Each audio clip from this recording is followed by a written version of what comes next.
Frida Kahlo was a Mexican artist, a feminist icon, and a bisexual activist. And in this video, we're going to be exploring her astrological birth chart. This video was requested by some of my followers over on Threads, and I was really happy that this one got so many votes, partly because it connects me to my Mexican heritage. Yes, I am part Mexican. I know, I look white. We don't have time for the whole history lesson about race in Mexico, but some Mexicans are white.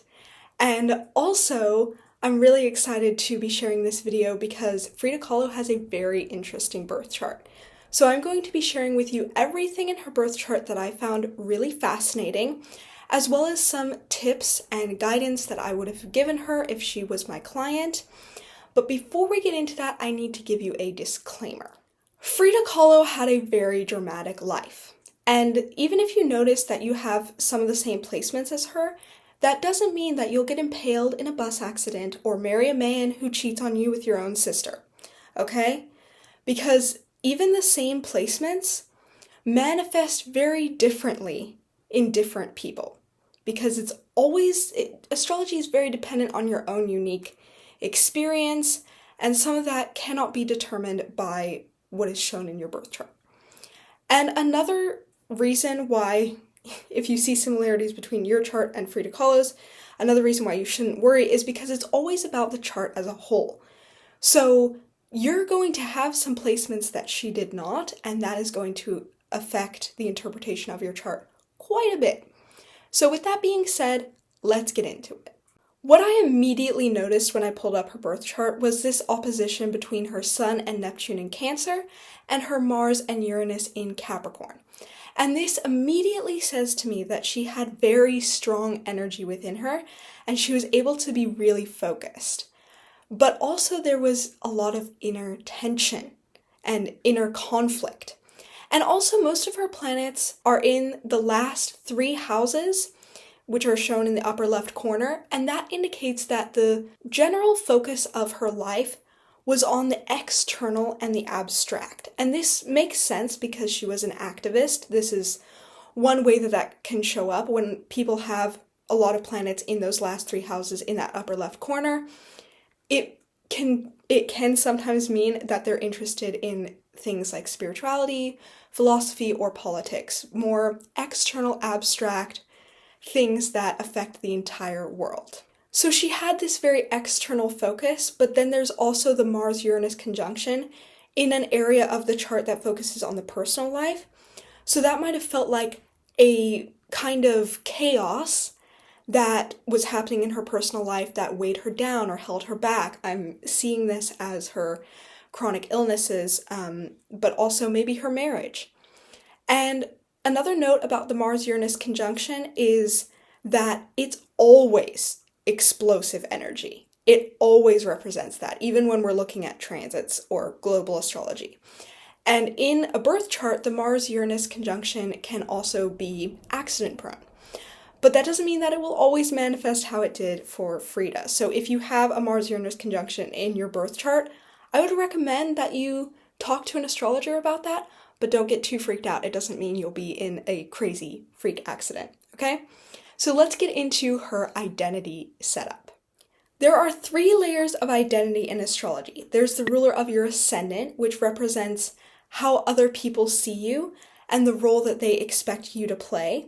There is your sun, which is the truth of who you are. It represents your core being, your soul that is the same throughout every lifetime. And that can be a very easy energy to tap into for a lot of people, but it's not actually going to support your personal growth. The one that you should be focusing on is your Mars, because that represents who you think you are and the person that you're here to be in this lifetime. That's where your lessons are. That's where you need to be focusing on in order to fulfill your potential. Frida had Leo rising, which means that the ruler of her ascendant was her sun in Cancer. This means that other people could see straight into her soul when they first met her. And her soul was all about this caring, nurturing, and even maternal energy, which could explain why not being able to have children was so personally upsetting to her.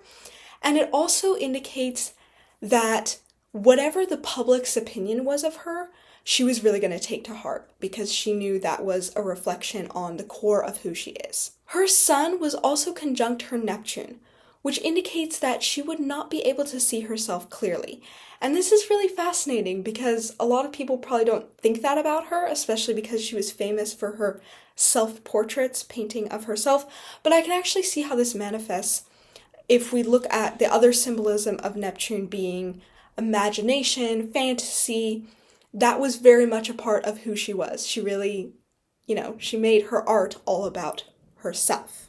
Meanwhile, her Mars in Capricorn symbolizes the ambitious, hardworking, dedicated self that she either really resonated with or was supposed to embody in that lifetime. And what's really interesting here is that her Sun and her Mars are in an opposition to each other. This means that her true self and who she was supposed to be in that lifetime were in direct conflict with each other. She was probably experiencing a constant state of inner turmoil. And I also want to note which houses these planets rule because that's where we get into the really practical stuff. So her Sun ruled her first house, which is the house of your physical health, well-being, and appearance, and Mars was the ruler of her 4th and 9th houses. The 4th house represents the foundation of your life, how you recover from stress, your sense of inner stability, and the 9th house is about everything that is outside of your comfort zone. This means that there was a direct conflict between her physical well-being and her ability to rest and recharge energetically, as well as her ability to enjoy experiences outside of her comfort zone. And if you read a bit about her life, it's very obvious that whenever she traveled, and she traveled quite a bit, she really suffered physically. And she also had a hard time allowing herself enough rest for her body to recover fully from the many surgeries that she went through in her life. Another aspect that's involved in her identity is the conjunction between her Mars and her Uranus, and I already talked about how that is an indicator of an explosive personality and accident-prone tendencies, but when we consider the fact that Mars also rules her 4th house, that indicates that she was not used to having stability at home or within herself, because the 4th house can also be an indicator of your childhood growing up or what you're used to having in your home life.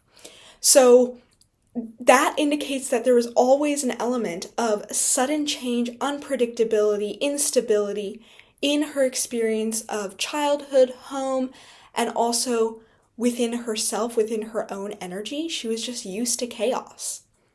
Just from this alone, I can tell that this is the chart of a very ambitious woman who wanted to do so much in this lifetime, but felt like she was held back from doing all that.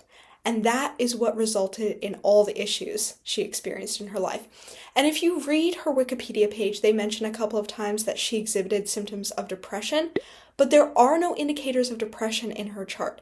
There are indicators that she had a very fiery personality.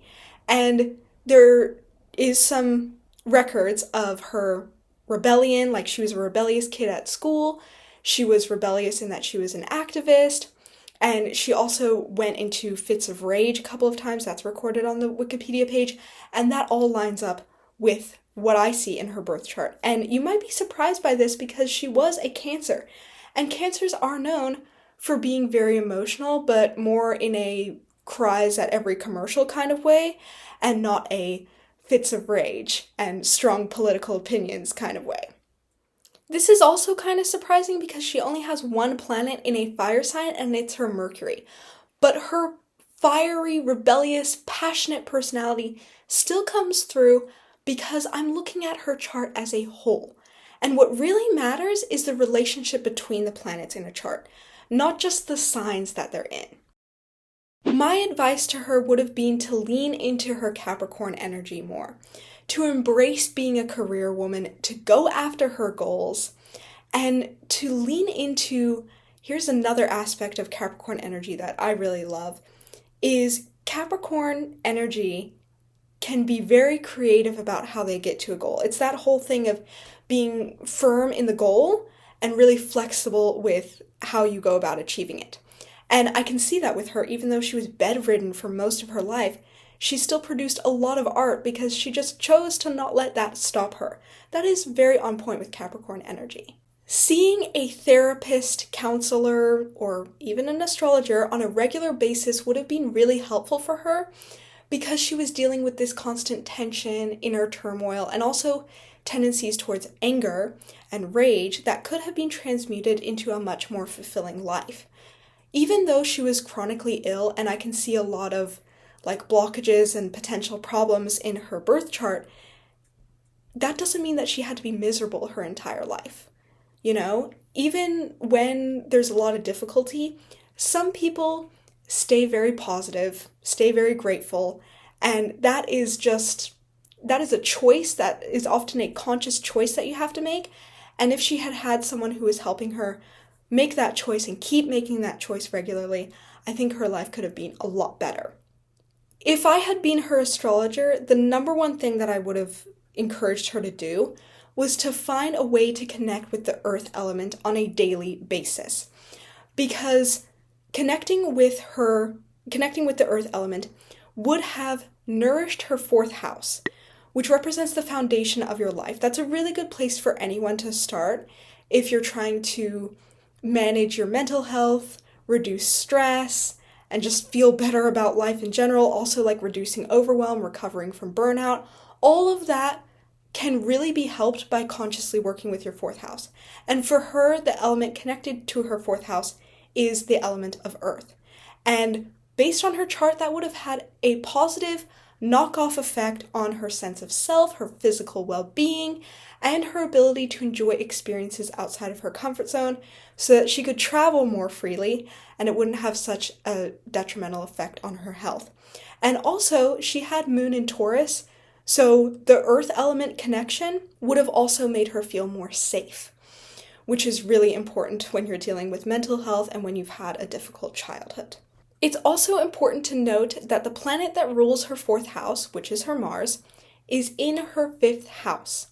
And this indicates that creative expression was actually essential to her mental well-being. So it's a really good thing that she chose to become an artist because that was a way that she was nourishing the foundation of her life on a regular basis. But again, and I tell this to all my clients all the time, there's so much power in intention. Even when we do things that we know make us feel better, it will make you feel better. But when you use it with the conscious intention of for example, for Frida, of I'm going to get into some art now, some creative time, and this is really going to help me feel better on so many levels. I'm going to process my emotions. I'm going to cultivate this sense of inner stability. Then you're going to feel 10 times better from doing that activity. The power of intention is so important and underrated.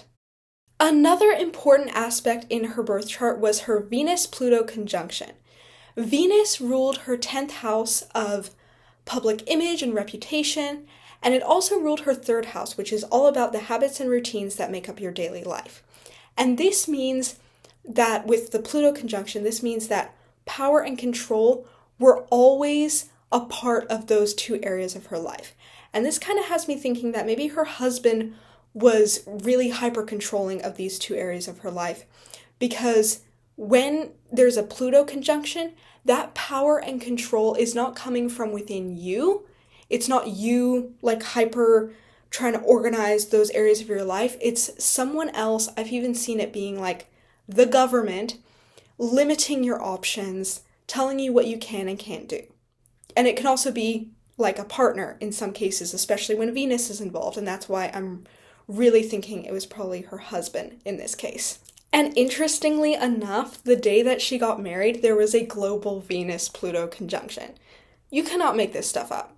It happened in Cancer, and it wasn't even in an aspect to her natal Venus-Pluto conjunction, but I think it really emphasized those Plutonian themes of intensity and also toxicity in their relationship, because that was not a healthy marriage, and that's kind of indicated with all this Pluto energy influencing it. If you want to know more about what her astrology said about her marriage, you're really going to want to listen to this part because I'm going to share with you her marriage blueprint. This is a way of looking at two houses in the birth chart that can reveal some really deep psychological patterns that show up in relationships. In the marriage blueprint, the ruler of the fourth house is supposed to represent how you perceived your father when you were growing up, and if you are a woman, what you expect your partner, like the role you expect your partner to play out in a romantic relationship. And then the ruler of the 10th house represents how you perceived your mother growing up, and if you are a woman, that represents the role that you expect yourself to play in a committed romantic relationship. When you look at the essential dignities for these two planets, it determines how power dynamics will naturally play out in your long-term relationships. So for Frida Kahlo, the planet representing her role in the relationship was her Venus in Gemini, which has no dignity at all. And the planet representing her husband is her Mars in Capricorn, which is in exaltation and face. This means that on a subconscious level, she believed that the man should have all the power and control in a relationship, and she was just supposed to submit to him without question, which is interesting because she was a feminist. And this is what I'm saying about the marriage blueprint. It doesn't indicate what you actually want or need in a relationship. It indicates the pattern that you'll naturally play out unless you do some inner work to shift those subconscious patterns. Like I mentioned, it's very much dependent on how you perceived your parents' relationship when you were growing up. And I can see how this marriage blueprint for her formed in her childhood, because she said that she did not have a good relationship with her mother, but she was very close with her very supportive father. Now I want to share with you the personal transits that Frida Kahlo was experiencing at the time of her accident, at an important moment in her marriage, and around the time of her death.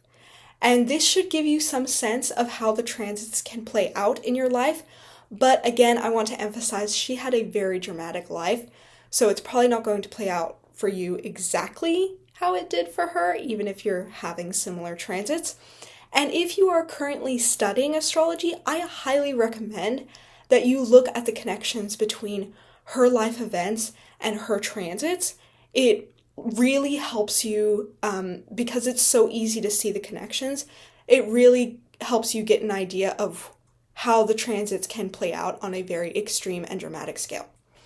So if you are trying to get the hang of predictive astrology, Frida Kahlo's chart is a really good one to practice with.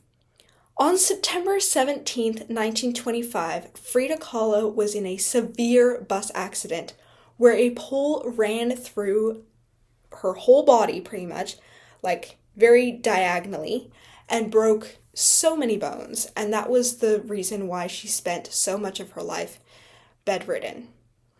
So let's look at the transits that were happening on that day, around that time. So Neptune was conjunct her ascendant on the day of the accident, which is a very significant transit, and not everyone will experience it in their lifetimes depending on how their chart is set up. But it can cause you to have a distorted view of yourself and of others for the days surrounding that transit. She was also experiencing a Uranus midheaven sextile at that time, which is usually a great time to consciously create positive change, but obviously she was pretty resistant to change. When we resist the energy of Uranus, which really likes to shake things up, it can sometimes manifest in very severe ways.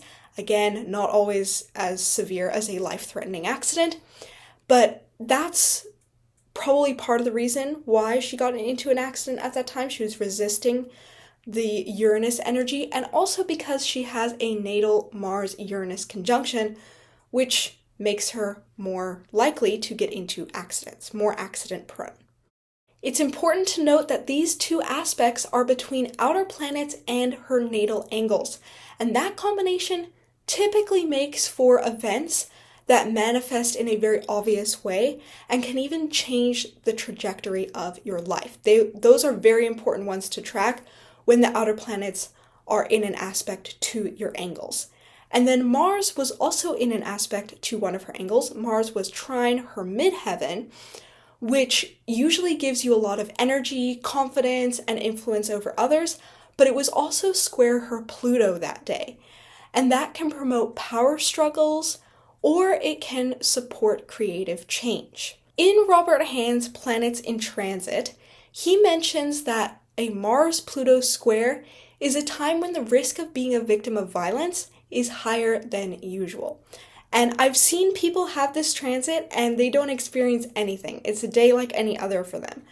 But in some cases, especially when it is happening at the same time as those outer planet angle aspects, and when you have a natal Mars-Uranus conjunction, it could manifest as a life-threatening freak accident. It's clear to me, looking at the transits that were at play at this time, that she was either getting overly ambitious and expecting more of herself than she could actually achieve, or she was having some major interpersonal conflicts, and that accident came around to redirect her on her life's path and kind of set her straight.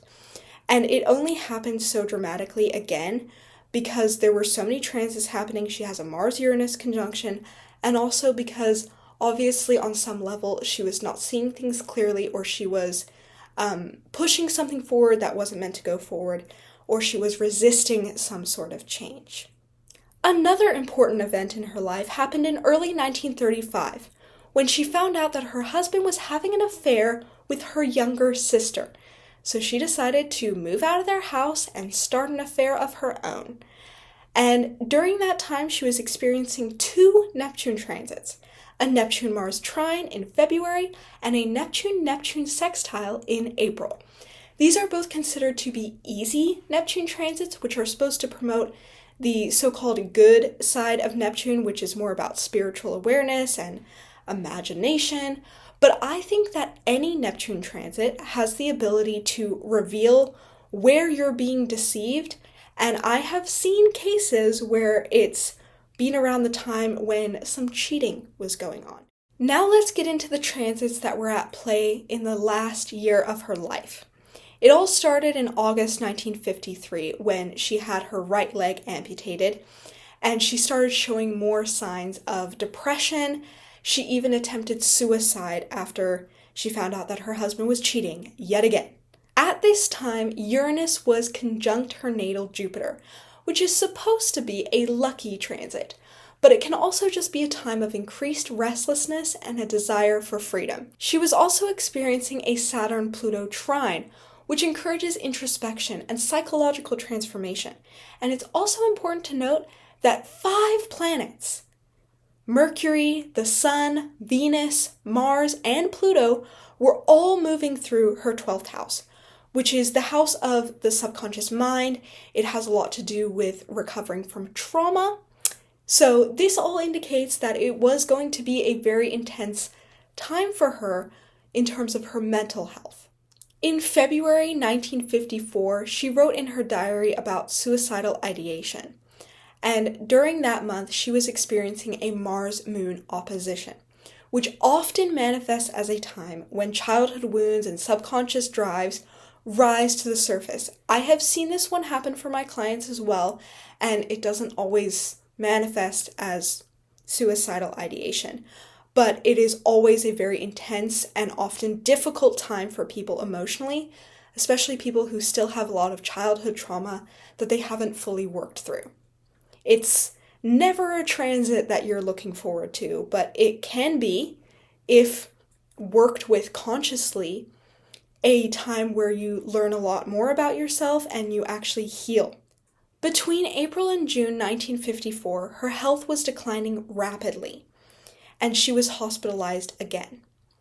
During this time, the restless, freedom-seeking Uranus-Jupiter conjunction that happened the previous August returned, but this time, Neptune was also forming a trine to her natal Venus-Pluto conjunction, which could have manifested in 2 ways. It might have made her marriage feel a little bit easier for a while, or it might have helped her feel more connected to higher powers, which was probably important as she was nearing the end of her life. She also had a Mars-Saturn square during those months, which can increase irritability, but it can also be the impetus for a breakthrough. The thing that allows you to finally push past fears and internal limitations to do what you really want to do. And that aspect, in conjunction with the Uranus-Jupiter conjunction, says to me that while the Neptune transits might have been making some parts of her life feel easier, there is also this very strong frustration, like she was being held back again, because once again, she was completely physically incapacitated. On July 2nd, 1954, she made what would become her last public appearance.